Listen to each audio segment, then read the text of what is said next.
Salam saudara pemirsa, sebelum saya menyampaikan firman Tuhan untuk saudara-saudara sekalian, saya ingin menyanyikan sebuah pujian kiranya menjadi berkat bagi saudara.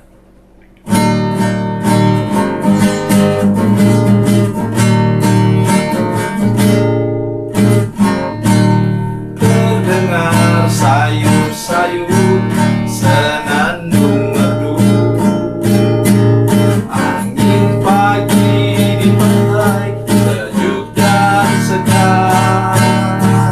Teringat kembali saat ku dipanggil Yesus, firman-Nya, mari ikutlah aku. Galilea, Galilea,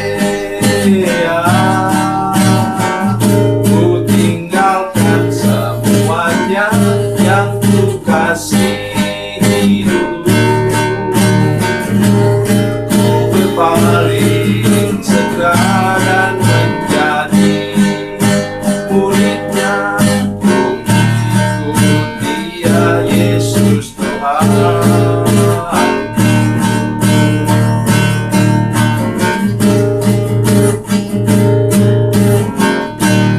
Betapa mulia mengikuti jejaknya, walaupun jalan sukar banyak cobaan. Bila hatiku bimbang ataupun kesepian, firman-Nya, aku yang besertamu.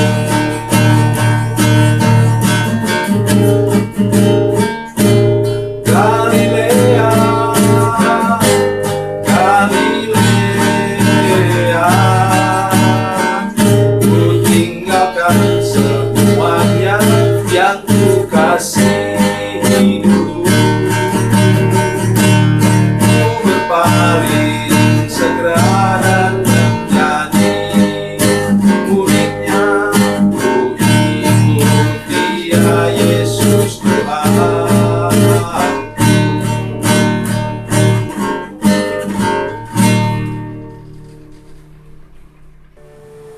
Salam saudara pemirsa, salam berjumpa dengan kami dalam program Berita Pengharapan. Hari ini saya ingin menyampaikan kepada saudara, mari berharap kepada Tuhan. Terus berharap kepada Tuhan. Karena waktu Tuhan kita tidak tahu kapan Dia menggenapinya. Oleh karena itu saya selalu katakan, berharaplah kepada Tuhan bahwa besok lebih baik daripada hari ini. Lusa lebih baik daripada besok. Sebelum kita mendengarkan firman Tuhan, mari kita berdoa. Bapa, dalam nama Yesus kami bersyukur kepadamu.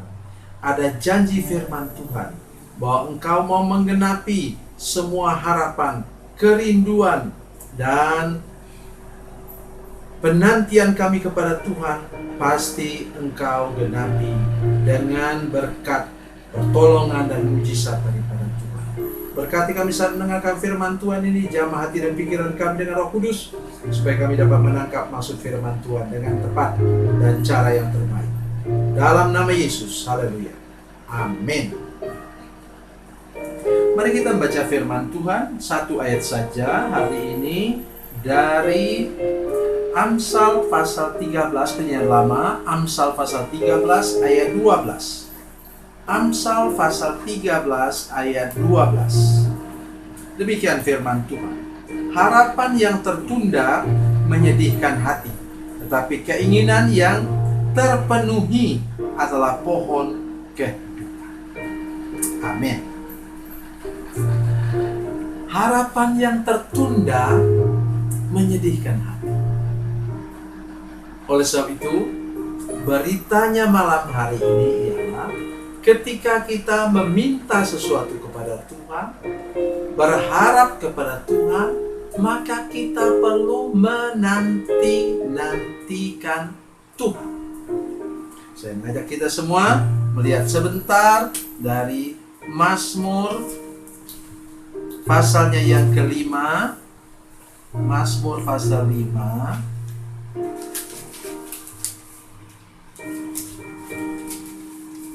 Mazmur pasal 5 ayatnya yang keempat. Tuhan, pada waktu pagi Engkau mendengar seruanku, doaku. Pada waktu pagi aku mengatur persembahan bagimu dan aku menunggu-nunggu. Haleluya. Jadi ketika sudah berdoa, kita tidak tahu kapan waktu yang terbaik. Memang kita berharap akan terjadi besok, akan terjadi lusa, atau hari sesudahnya. Tetapi firman Tuhan, pesan firman Tuhan dari Amsal tadi, bahwa jangan kemudian karena belum digenapi instan kita kemudian merasa kecewa.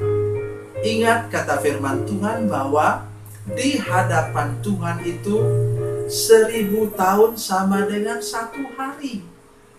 Ingat, betul itu. Saya suka bergurau begini. Kita berteriak kepada Tuhan, Tuhan, cepatlah Engkau kembali Tuhan, menjemput kami. Terlalu banyak masalah dalam dunia ini. Tuhan Yesus langsung bilang, enak aja kalian. Saya baru pulang, berapa? 2 jam lebih. 2000 tahun. Oh bukan 2 jam lebih. 2 hari lebih. Baru 2 hari saya pulang, enak aja kalian. Baru senang-senang ketemu dengan Bapak saya, Allah Bapa di surga. Maksud saya menolong kita semua untuk menyadari bahwa Tuhan tidak pernah terlambat. Tuhan tidak pernah terlalu cepat. Dia tahu persis apa yang kita minta itu, kapan Dia akan berikan. Waktu yang terbaik ada pada Tuhan.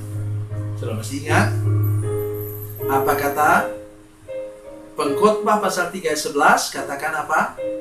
Tuhan akan membuat segala sesuatu indah pada waktunya. Saya senang dengan terjemahan yang mengatakan bahwa Ia membuat segala sesuatu indah pada waktunya. In His time. Waktunya Tuhan. Mari ketika kita berharap pada Tuhan, kita berharap memang besok masalah semua yang menimpa dunia ini diselesaikan oleh Tuhan.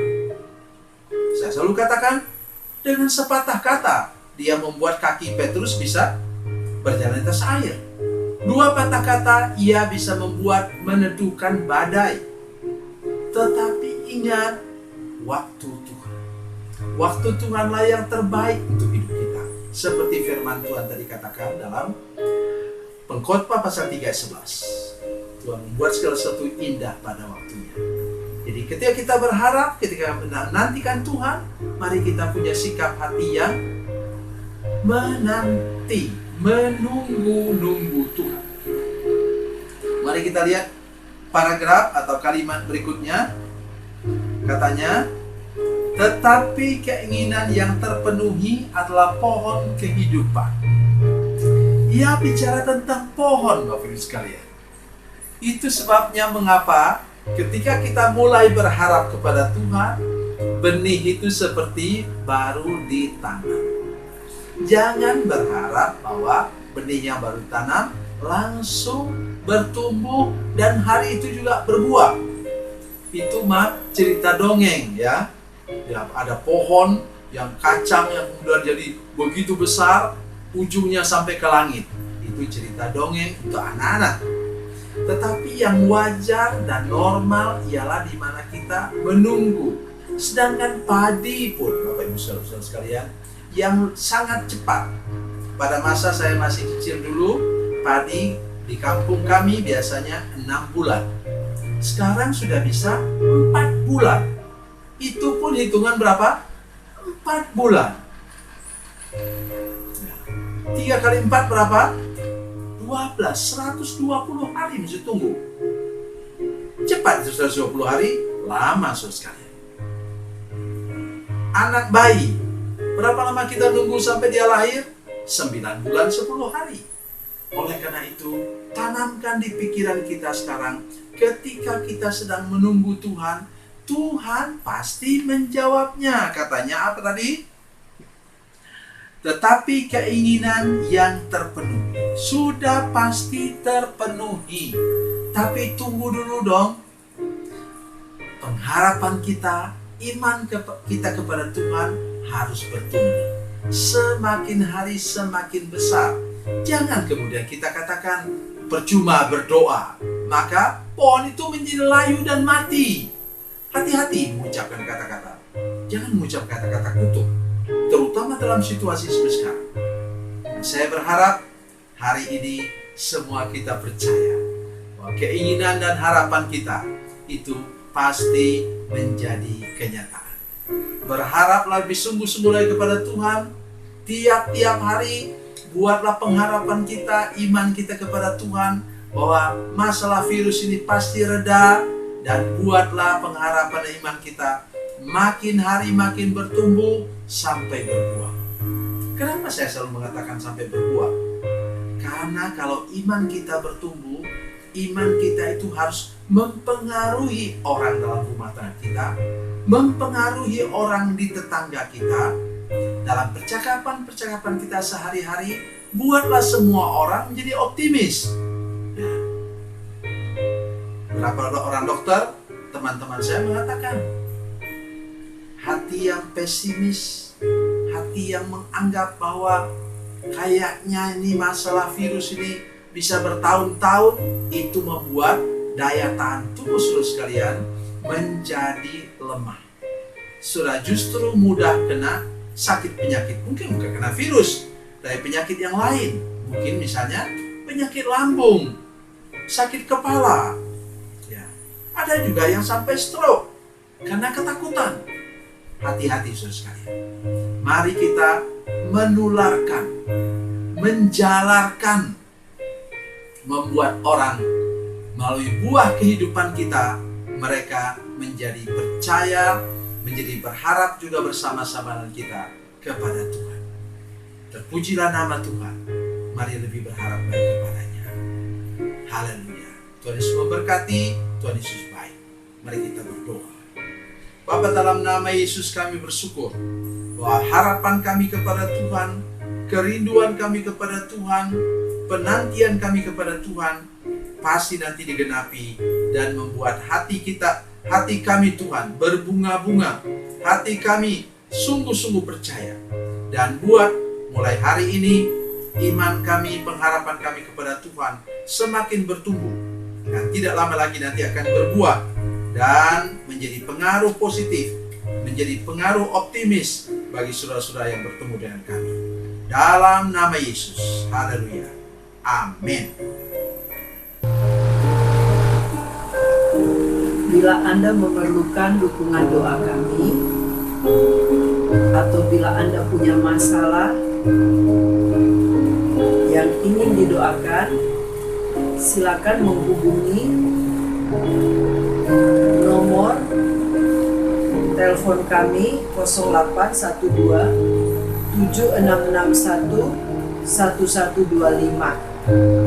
Dan bagi Anda yang berada di luar negeri, silakan menghubungi +62 812 7661 1125. Tuhan Yesus memberkati, Tuhan Yesus baik.